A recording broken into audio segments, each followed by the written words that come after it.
Today on the podcast, we're talking about the brand new model from OpenAI called Codex, specifically for developers. And I think there is a ton of big implications on billions of dollars worth of acquisitions OpenAI is currently looking at doing, a massive segment that OpenAI is currently getting smoked on for coders. We're going to get into all of that. I think this is a really key moment for OpenAI. If they can land this, they will be the kings of AI. And if not, some of their competitors will live to see another fighting day. So we're going to get into all of that. Before we do, I wanted to mention, if you're interested in trying all of the new AI models that keep coming out in rapid succession, test them next to each other, you need to try the AI Box Playground. My very own startup is finally launched. We have our very first product, the AI Box Playground. It is in beta and essentially allows you to try all of the different top AI models for $20 a month. So you don't need subscriptions to Claude and Gemini and OpenAI and Grok and everything else. You get all access to everything, including image and audio models as well, by the way. And you can chat with all of the models in the same chat. So if you're mid-chat and you're like, hey, I'm not loving what ChatGPT is saying here, you can switch to Claude, you can switch to Gemini, you can switch to Grok and get better or different responses. And in addition, you can actually ask the chat to rerun the chat with a different model. So if you didn't like a response that it gave you, you can hit the rerun button. You can go over and select a different model and then actually have it regenerate the response with a new model. And you can compare those models side by side with a little compare button. So this is one of the best ways, I think, to test all of the models side by side and use them all, access them all in one place without having to have 100 subscriptions and even just like 100 different tabs open, right? Like instead of 7 tabs using different tools, you can just have them all in one place and get access to everything in a really easy way. So it's aibox.ai. There is a link in the description if you're interested in trying it out. But otherwise, let's get into the rest of the episode here. So we have a tweet from Sam Altman that, of course, is going viral. And he says, today we're introducing Codex. It's a software engineering agent that runs in the cloud and does tasks for you, like writing a new feature or fixing a bug. You can run many tasks in parallel. Of course, we have to label this an agent because that's the way anything launches today with AI. But essentially, this is a really useful tool, and I think it's directly trying to fight back against Claude Code, which has been picking up a lot of steam. And if I'm being 100% honest, over here at AI Box, we exclusively are using Claude Code. It plugs straight into our code base, front end and back end, ties them all together. It understands everything. And the thing that I've been blown away by with Claude Code in particular that I haven't quite seen from OpenAI, but I hope Codex starts giving this a run for the money, is the design. So if you ask Claude Code to create a new feature or button or tool or fix something, when it redesigns something, it's going to draw off the design of your whole actual app. It knows what everything looks like, and it's going to just kind of copy some of the same design elements, the same colors, styles, and it looks amazing. So that's what I love about it. But OpenAI now needs to compete. So who has access to this? I was disappointed personally, but whatever, to find out that it's going to be for pro, enterprise, and teams users starting today, and then everyone else is going to hopefully get it soon. It is, a lot of people are very excited about this and have a lot of hype and I guess good press coming out on this. This is definitely a needed tool. OpenAI has got some really cool. They just came out with a new code specific or fine-tuned model for code, and now it's going to be plugged into this new Codex. So this is what they said specifically about it. They said on their blog post over at OpenAI, they said Codex is powered by Codex 1, a version of OpenAI o3 optimized for software engineering. It was trained using reinforcement learning on real-world coding tasks in a variety of environments to generate code that closely mirrors human style and PR preferences, adheres precisely to instructions, and can iteratively run tests until it receives a passing result. And so they just said who they're going to roll it out to, which is interesting. I think this could be a fantastic tool, definitely better than some of the other things that they have out today. Essentially what they said is, how this actually works. They said, today you can access Codex through the sidebar in ChatGPT and assign it new coding tasks by typing a prompt and clicking code. If you want to ask Codex a question about your code base, click Ask. Each task is processed independently in a separate isolated environment preloaded with your code base. Codex can read and edit files as well as run commands, including test harnesses, linters, and type checkers. Task completion typically takes between 1 and 30 minutes. And I know for a lot of people, they're like, maybe even if you're not a developer, you're like, oh my gosh, 30 minutes to complete a task. Yeah, it takes 30 minutes. And with Claude Code, what we're doing right now, because Claude Code's been out for maybe 2 months now at this point that we've been using it. And we've just done insane things. We've like really ramped up our development from it. And yeah, sometimes you ask it a question and you're like, all right, I'm coming back to that in about 15, 20 minutes once it runs through and figures stuff out. But it's still so much faster than using actual people to do these tasks. So 1 to 30 minutes is absolutely no problem. OpenAI also said once Codex completes a task, it commits its change to the environment. Codex provides verifiable evidence of its actions through citations of terminal logs and test outputs, allowing you to trace each step taken during task completion. You can review the request further revisions, open a GitHub pull request, or directly integrate the changes into your local environment. In the product, you can configure the Codex environment to match your real development environment as closely as possible. So this is a fantastic tool. If you are on the $20 version of ChatGPT and you go over there, you're not going to be able to run it at the moment. It's only for if you're paying the $200 for the pro version, and hopefully the us poor $20 people will get access to it soon.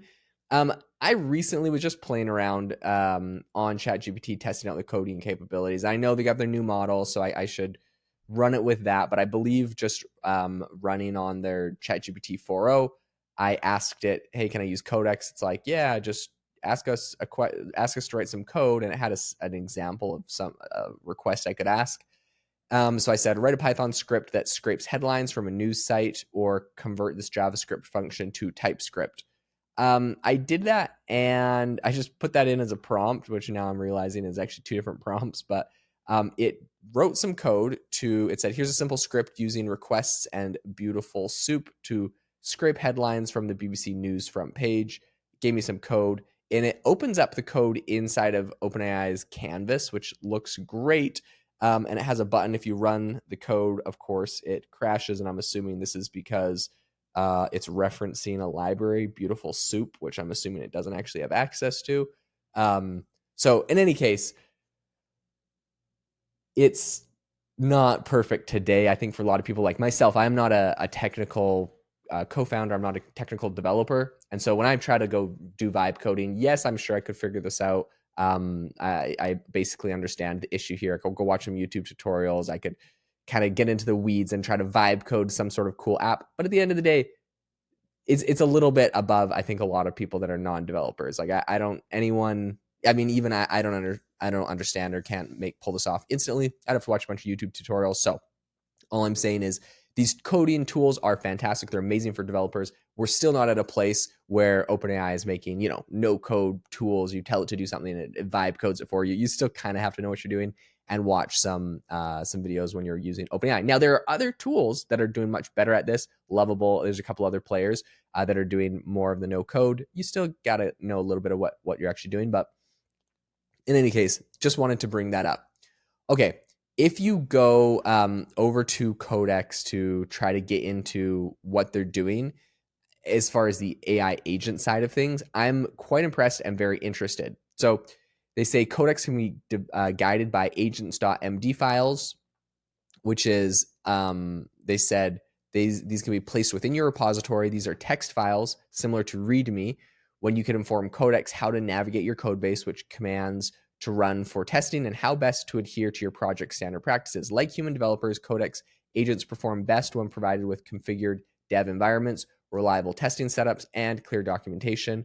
Our coding evaluations and internal benchmarks have Codex 1 shows strong performance even without agent files or custom scaffolding. So this is fairly impressive. So as far as the SWE, which is like a developer coding benchmark, as far as it goes, Codex 1 is beating O3 High, which is good because there's of course there's like O4 Mini, and O3 is the latest and greatest, the best.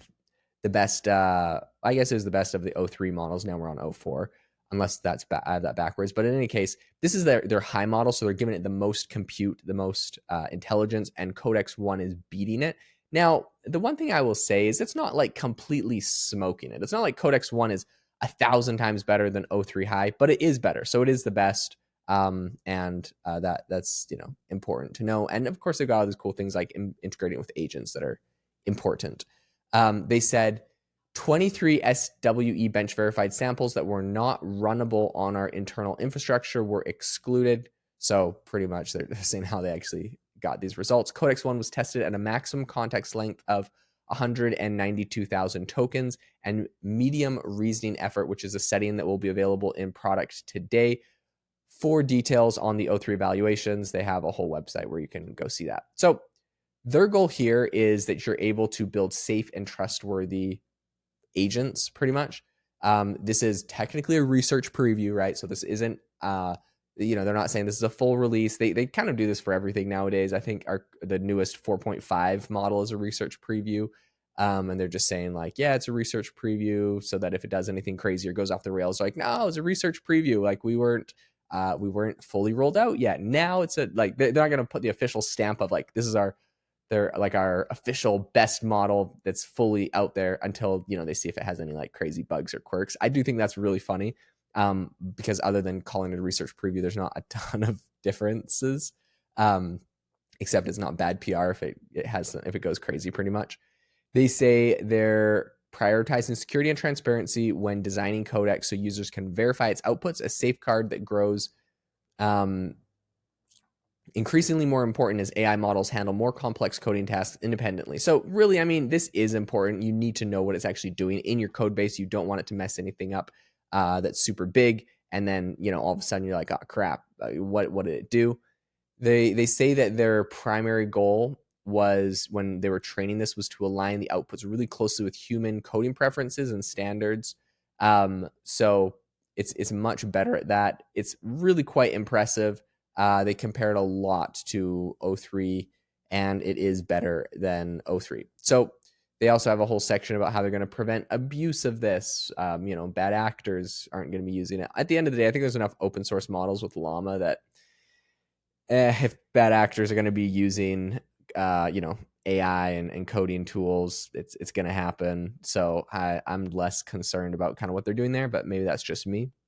Secure execution, this I do think is important. They said the Codex agent operates entirely within a secure, isolated container in the cloud.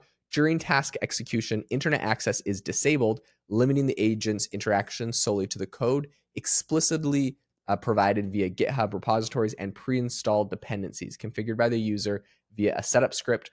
The agent cannot access external websites, APIs, or other agents or other services. And pretty much the reason why they're doing this, they're not like giving access to the internet. Some people are like, oh, it's not going to be as good at searching for the most up-to-date things, which is true. But the reason they're doing it is because if you put in your code, they don't want some sort of website to be clever and sneaky and essentially fish your whole code base and get the agent to paste in your whole code base and people could steal your code base. That's what they're trying to avoid here. And so, that makes it much more secure, but definitely is limiting. Not that anyone else is doing that, but yeah, that is one thing to do. There's a bunch of really interesting early use cases of people that are trying it. It's funny when they did this whole thing, they list some people that are using it. They're like, Temporal uses Codex to accelerate feature development. And they're like, Cisco is exploring how Codex can help their engineering teams. I thought that was funny. It's not like Cisco's using it. It's like they're exploring how they could possibly use this. Like, yes, I'm sure every company in the world, when a big feature comes out, is exploring how it could possibly be beneficial to them. So I'm just going to ignore their Cisco plug there. Superhuman's using it. Kodiak is using it. Bunch of other players. This is probably a great tool, lest I bag on it too much. They said last month we launched Codex CLI, a lightweight open source coding agent that runs in your terminal. And so now they're releasing a smaller version of Codex 1, which is a version of O4 Mini designed specifically for using Codex CLI. It's kind of interesting, right? This Codex isn't like a brand new out of thin air model. It's just kind of built on top of it's like a fine-tuned model built on top of other models they have. So yeah, I do think this is very interesting. As far as their pricing, they say for developers building with Codex Mini latest, the model is available on the Response API and priced at $1.50 per million output tokens and $6 per 1 million output. 150 for a million input tokens, $6 for a million output tokens with a 75% prompt caching discount. That's fantastic. That actually saves you a lot of money doing the prompt caching. So that's great. In any case, this is still in early development. It's a very cool tool. I'm excited to see this in the wild, people actually using it, and to see how it stacks up to Claude Code. Now, the drama behind all of this is that OpenAI just offered allegedly $3 billion to buy Windsurf, one of the biggest, probably the second biggest coding tool after Cursor. And so now it seems like they're building a direct competitor to Windsurf. And Windsurf also yesterday just announced that they're building their own actual AI model. Like they trained their own AI model on code. So now it's like, Windsurf doesn't need OpenAI and OpenAI doesn't need Windsurf. So will that acquisition go through? It's a big, interesting question to ask. And I'll keep you up to date on all of the latest drama there. If they actually pull off that acquisition, what happens there? In any case, thanks so much for tuning into the podcast. I hope you learned something new about this crazy world of coding. And if you did, make sure to go check out AIbox.ai if you want to try all of the latest models for $20 a month. You don't have to have subscriptions to everything. You get them all in one place. And a ton of great features as well. Thanks so much for tuning in, and I will catch you next time.